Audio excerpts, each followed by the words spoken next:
Tu n'arrives pas à vendre ton offre parce que tu ennuies tes clients quand tu leur parles. Une histoire bien racontée peut transformer un simple speech en une vente irrésistible. Et dans ces vidéos, je t'expliquais exactement comment faire. C'est bien plus simple qu'il n'y paraît. J'ai accompagné des dizaines et des dizaines de personnes à pouvoir maîtriser cet art qu'est la vente. L'art de la vente passe évidemment par le storytelling et c'est le sujet de cette vidéo. Vos clients seront littéralement pendus à vos lèvres. Personne ne résiste à une bonne histoire. C'est pour ça que vous passez des heures et des heures à mater vos séries Netflix. Si vous sentez que vos prospects décrochent ou sont ennuyés par vos mots, cette vidéo va littéralement changer votre manière d'aborder vos calls de vente. Restez jusqu'à la fin et on part directement ensemble maintenant. Première étape, les 3 grands ingrédients d'une bonne histoire.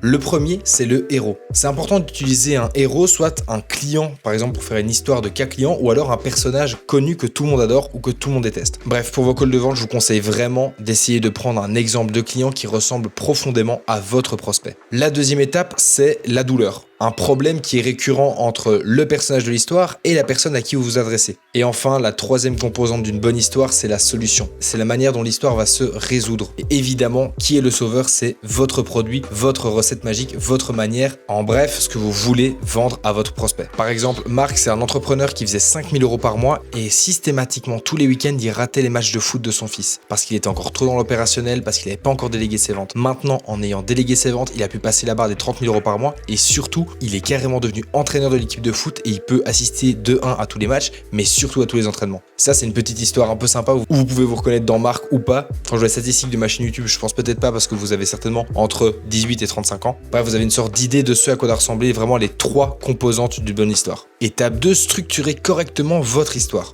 Il faut qu'il y ait un début. Il faut que les personnes puissent comprendre le début et surtout comprendre d'où part le héros. Il y a 3 mois, Julie peinait à trouver des clients. Il y a 3 mois, Michael avait 30 kilos de trop. Bref, faites une overview et surtout expliquez à quel point votre ancien client était dans un état de désespoir avant de vous rencontrer, où il en était, à quel point sa situation était catastrophique et surtout insistez sur la timeline et le temps que ça lui a pris pour corriger ses erreurs. 2. Le conflit. Il avait 30 kilos de trop, il avait pas de temps, il était bloqué à 10 000 € par mois, il n'avait plus l'envie de scale, il avait perdu l'envie d'entreprendre. Bref, tout ça, c'est des conflits intérieurs, c'est des conflits que votre prospect a aussi. Évidemment, prenez une histoire client qui correspond aux problèmes et aux conflits intérieurs qu'a votre prospect. Troisièmement, la résolution. Vous expliquez simplement comment est-ce qu'elle est passée de son problème à sa situation rêvée, évidemment en utilisant votre produit. C'est assez simple. C'est par exemple, dans l'histoire de Marc, il y avait tout. Il y avait la situation il y a 3 mois, il n'arrivait pas à aller mater les matchs de son fils. Après, il était bloqué à 5 000 € par mois. Résolution du problème, il a pu déléguer sa vente, il a plus de temps, il a plus d'argent. Bref, le monde est parfait.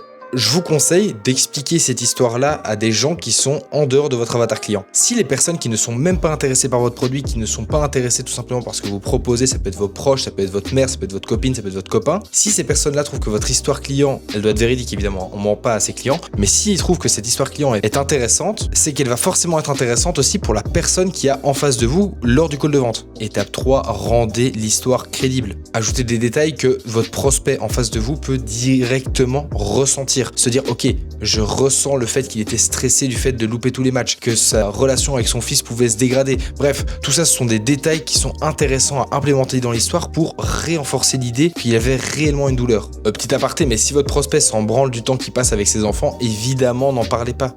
Restez logique. S'il n'y a que l'argent qui le motive, ne parlez que d'argent. S'il n'y a que le temps, parlez que du temps. Apportez de la preuve. 85% de nos clients ont vu la différence. Montrez des témoignages clients, envoyez des témoignages clients avant les calls, après les calls. Tout ça, ce sont des choses qui vont renforcer la confiance que vos clients ont en vous. Si pour le moment, vous n'avez pas encore de preuves parce que vous n'avez pas encore de clients, je pense que je vais faire une vidéo complète sur comment aller décrocher ses premiers clients, mais vraiment étape par étape. Il y a un pigeon qui est passé derrière moi, c'est très stylé. Mais étape par étape, comment est-ce que tu peux foncièrement aller chercher tes 5 premiers clients pour après avoir de la preuve. Évidemment, faites attention avec le storytelling. C'est vraiment fort, ça marche vraiment bien et c'est très intéressant et surtout important à mettre dans votre vente. Mais surtout, ne commencez pas à raconter tout et n'importe quoi, ok? Il faut qu'il y ait un but derrière et c'est à peu près comme dans toutes les tâches que vous faites dans votre business. Si vous comprenez pas l'input que vous faites dans votre business et vous comprenez pas l'output qui va en sortir, ne faites pas cette action. Arrêtez de perdre votre temps. C'est un petit point dans la vidéo parce que je vois trop souvent des proches ou des gens qui sont dans le business qui commencent à rajouter des features ou des choses. Personne ne voit le bénéfice, même pas eux. Donc les gars, je vous résume. Dans vos histoires et dans vos cas clients, vous allez parler d'un héros qui avait un problème, qui a réussi à trouver une solution durant une durée, expliquer quel était son conflit interne, comment est-ce que ça s'est résolu. Dans cette histoire, vous allez rajouter des détails,